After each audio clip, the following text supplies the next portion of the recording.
பிரியமானவர்களே, இயேசு கிறிஸ்துவின் நாமத்தில் உங்களுக்கு என் அன்பின் வாழ்த்துக்கள். ஆண்டவர் இயேசு கிறிஸ்து உங்கள் மேலே ரொம்ப பிரியமாக இருக்கிறார். அது தெரியுமா உங்களுக்கு? சிலர் என் மேலே ஆண்டவருக்கு அன்பும் கிடையாது, அக்கறையும் கிடையாது, அந்த மாதிரி ஒரு எண்ணம் உண்டாகும். பார்த்துருக்கீங்களா? உங்கள் வாழ்க்கையில் அப்படி என்னைக்காவது நினைச்சிருக்கிறீங்களா?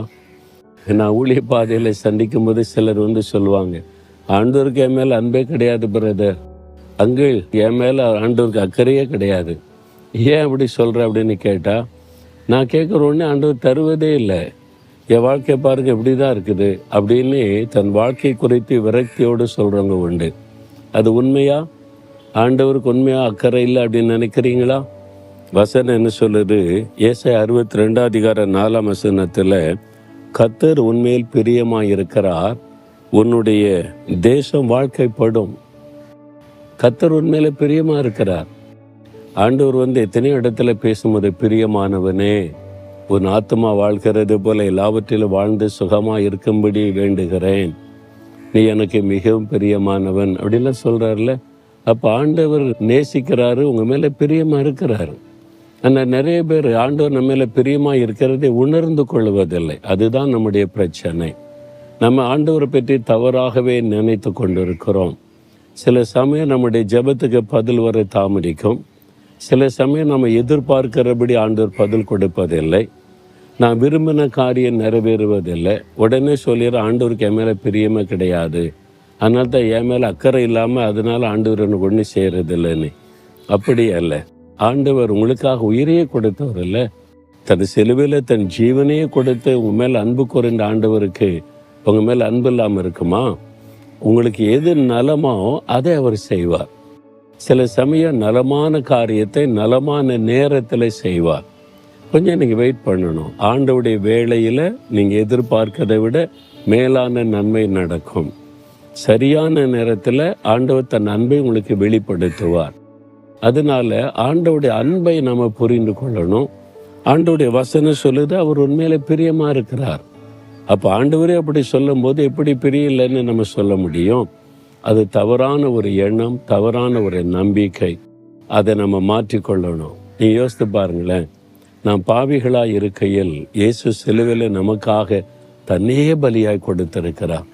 நம்முடைய பாவங்களை தன்மையில ஏற்றுக்கொண்டு, என் மகளுக்காக என் மகனுக்காக நான் மரிக்கிறேன், என் ரத்தத்தை சிந்தரனை சிலுவையில் தன்னை பலியாய் கொடுத்தாரே, அவ்வளவு அன்பான ஒரு ஆண்டவர் உங்களை மறப்பாரா? உங்களை கைவிடுவாரா? நீங்கள் கொஞ்சம் யோசித்து பாருங்களேன். எப்படி ஆண்டவர் மறந்துட்டார், கைவிட்டுட்டார்னு சொல்ல முடியும்? அவர் உங்கள் மேலே நினைவாக இருக்கிறார், உங்கள் மேலே பிரியமாக இருக்கிறார். முதல்ல அதை விசுவாசிங்க. அதை விசுவாசித்த, ஆண்டவரே என் மேலே நீங்கள் பிரியமாக இருக்கிறீங்க, நான் விசுவாசிக்கிறேன், எனக்காக சிலுவையில் உங்களையே பலியாக கொடுத்தீங்க, விசுவாசிக்கிறேன், எனக்கு நலமானதை செய்வீங்க, ஸ்தோத்திரம், துதிச்சு பாருங்க, நன்மையானது நடக்கும். நீங்கள் ஆண்டவருடைய அன்பை சந்தேகப்படுறது, முறுமுறுக்கிறது, ஆண்டவரை குறை சொல்றது, அதனால ஆண்டவருடைய ஆசீர்வாதம் தாமதிக்கிறது, தடைப்பட்டு போகிறாரு. இன்றைக்கு ஆண்டவர்கிட்ட சொல்லுங்க, ஆண்டவரே என்னுடைய முறுமுறுப்பு, என்னுடைய அவிசுவாசம், தவறான புரிந்து கொள்ளுதல், இதெல்லாம் எனக்கு மன்னிங்க. நீங்கள் உண்மையாக என் மேல் அன்பு வைத்திருக்கிறீங்க. நீங்கள் யோசித்து பாருங்களேன், இந்த நிகழ்ச்சியை பார்க்குறீங்கல்ல, ஆண்டவர் உங்கள்கிட்ட பேசுகிற மாதிரி இருக்குல்ல. எதனால? உங்கள் மேலே அவர் பிரியமாக இருக்கிறதுனால சோர்ந்து இருக்கிறவங்களோட பேசுகிறார். அதனால் இந்த நிகழ்ச்சி மூலம் பேசுகிறது உங்கள் மேலே அவர் அக்கறையாக இருக்கிறான்னு தானே அர்த்தம். அப்போ நீங்கள் இதை சிந்தித்து பாருங்கள். ஆமாம், ஆண்டவர் என் மேலே அவ்வளோ அன்பு இருக்கிறதுனால தானே என்னை குறித்து என்கிட்ட பேசுகிறார். யோசித்து பாருங்கள். அப்போ உங்களை எப்படி அவர் மறப்பார்? ஆண்டவருடைய அன்பு மாறாது.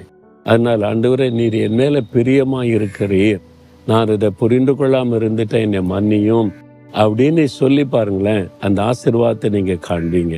இன்னைக்கு சொல்கிறீங்களா ஆண்டவரை பார்த்து, ஆண்டவரே நான் தப்பாக நினச்சிட்டேன், தப்பாக புரிந்து கொண்டேன், என்னை மன்னிச்சிருங்க, நீங்கள் உண்மையாக என் மேலே பிரியமாக இருக்கிறீங்க, உங்கள் உயிரையே எனக்காக கொடுத்துருக்கிறீங்க, என்னை ஆசீர்வதிப்பீங்கன்னு சொல்லி பாருங்கள், அற்புதங்கள் நடக்கும். தகப்பனே, உம்முடைய அன்பை நான் சரியாக புரிந்து கொள்ளலை, விளங்கி கொள்ளலை, தவறாய் புரிந்து கொண்டேன், சந்தேகப்பட்டுட்டேன், என்னை மன்னிச்சிருங்க. நீங்கள் என் மேலே உண்மையாகவே பிரியமாக இருக்கிறீங்க, அன்பாக இருக்கிறீங்க, எனக்காக உங்களுடைய உயிரையே சிலுவையில் கொடுத்தீங்க, எனக்கு நலமானதை நன்மையானதை ஏற்ற வேளையில் செய்வீங்க, நான் அந்த அன்பை சந்தேகப்படாதபடி உம்மை விசுவாசிக்கிறேன், இன்றைக்கு என்னை ஒப்பு கொடுக்கிறேன். இயேசுவின் நாமத்தில் ஜெபிக்கிறேன் பிதாவே, ஆமேன்.